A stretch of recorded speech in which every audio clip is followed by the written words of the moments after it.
नमस्ते बच्चों। DAV MOIL public school e learning class में आपका स्वागत है। मैं आपकी हिंदी विषय अध्यापिका अंजलि राघोरथे। प्यारे बच्चों, आज हम हमारी कक्षा दूसरी की भाषा माधुरी का पाठ 8 प्यारे पेड़ का दूसरा भाग पढ़ने जा रहे हैं।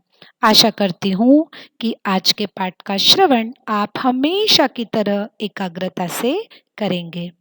आपको याद है ना, पिछली ई कक्षा में हमने क्या पढ़ा था? आइए एक बार देख लें।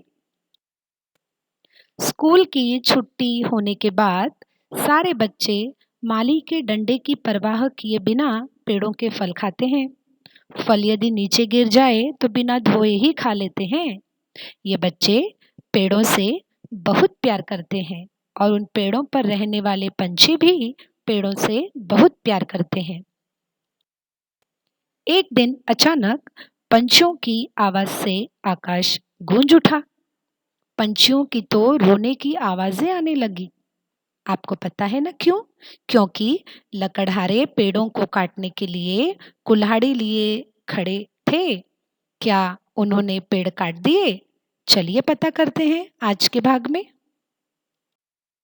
बच्चों, मैं पढ़ती हूँ, आप एकाग्रता से श्रवण करना और मन ही मन मेरे पीछे पीछे आप भी पढ़ना। बच्चों ने जब यह देखा कि कुल्हाड़ियों को चलाने के लिए लकड़हारे तैयार हैं, तब उन्होंने लकड़हारों से कहा, ये पेड़ हमें फल देते हैं, ठंडी छाया देते हैं, बहुत सारे पंछियों का यह डेरा है, इन्हें मत काटो। लकड़हारे बोले, हम इन्हें काटेंगे, इनकी लकड़ियां बाजार में बेचेंगे। बच्चों ने उन्हें पेड़ों को काटने के लिए बहुत मना किया। लकड़हारे अड़ गए। बच्चे गुस्से से लाल हो गए।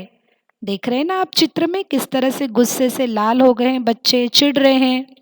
कुछ बच्चे तो पेड़ के तने से चिपक गए हैं। लोग आना जाना कर रहे हैं पर कोई इस काम की ओर ध्यान नहीं दे रहा है ना। बच्चे गुस्से से लाल हो गए। वे जामुन के पेड़ के तने से चिपक गए।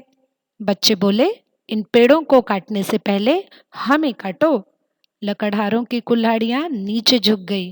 बच्चे बोले, हम जान देकर भी इन पेड़ों को बचाएंगे। लकड़हारे चुपचाप चल पड़े। उनके जाते ही कोयल मीठी तान सुनाने लगी। गिलहरियां फुदकने लगी। चिड़िया चहकने लगी।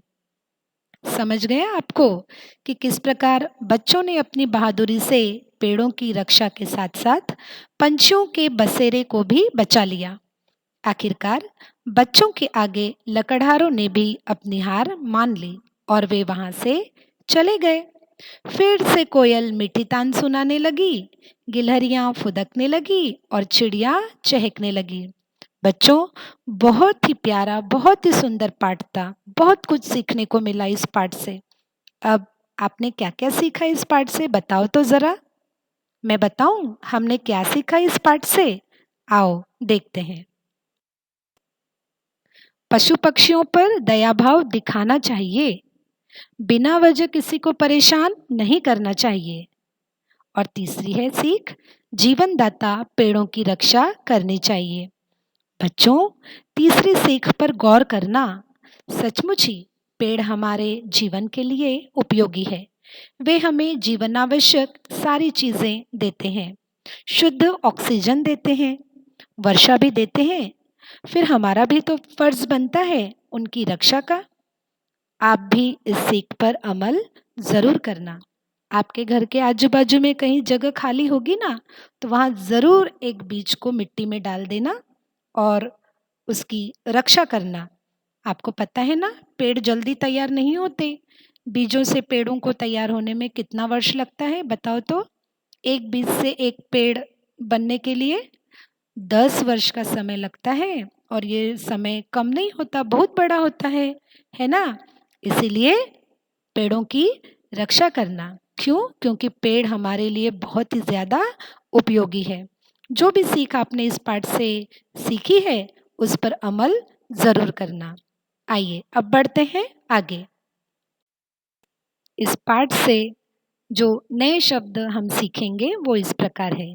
छाया, छांव, कुल्हाड़ी, लकड़ी काटने का एक औजार, डेरा, बसेरा, रहने का ठिकाना।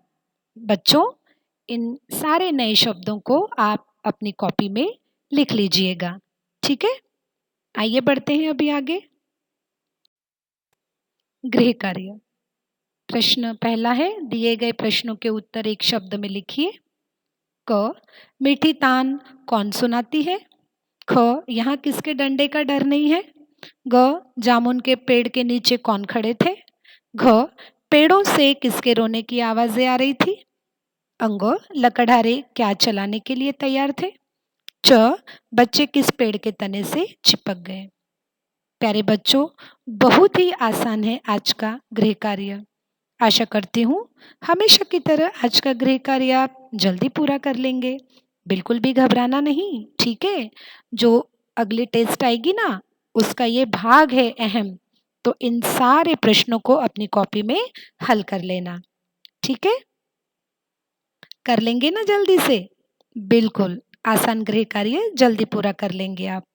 इसी आशा के साथ फिर मिलेंगे अगली ई कक्षा में। तब तक के लिए धन्यवाद।